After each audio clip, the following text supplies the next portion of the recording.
కాంగ్రెస్ పార్టీలో పిసిసి అధ్యక్షులుగా బాధ్యత చేపట్టి రాహుల్ గాంధీ గారిని ప్రధానమంత్రి చేయడమే ఒక ఏకైక లక్ష్యంతో కాంగ్రెస్ పార్టీ నాయకులందరూ కూడా అధికారం అనేది మాత్రం తప్ప కాదు.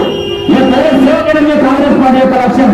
పేద ప్రజలందరూ కూడా సంక్షేమ పథకాలు ఉండాలంటే ఏకైక పార్టీ కాంగ్రెస్ పార్టీ అని చెప్పి గుర్తించే ఈరోజు కాంగ్రెస్ పార్టీలో జగన్మోహన్ రెడ్డి ఏ శాసకుడి యొక్క ఆశయాన్ని నెరవేర్చకుండా కాంగ్రెస్ పార్టీ వదిలిపోయి పదవి కోసం ముఖ్యమంత్రి పదవి కోసం పోయాడు. కానీ మేము మాత్రం పదవి కోసం కాకుండా నిజమైన వారసులుగా కాంగ్రెస్ పార్టీ నాయకులు రాష్ట్రపతి యొక్క పదవి వేసుకుని ఈరోజు పోరాటం చేస్తున్నాం. అందుకోసం దయచేసి ఆలోచన చేయండి. ఈ మన దేశంలో రాహుల్ గాంధీ ప్రధానమంత్రి అయితేనే ఈ దేశానికి శ్రీరామ రక్షణ. రాహుల్ గాంధీ ప్రధానమంత్రి అయితేనే ఈ మనం చెప్పడం మరణించడం రైతులు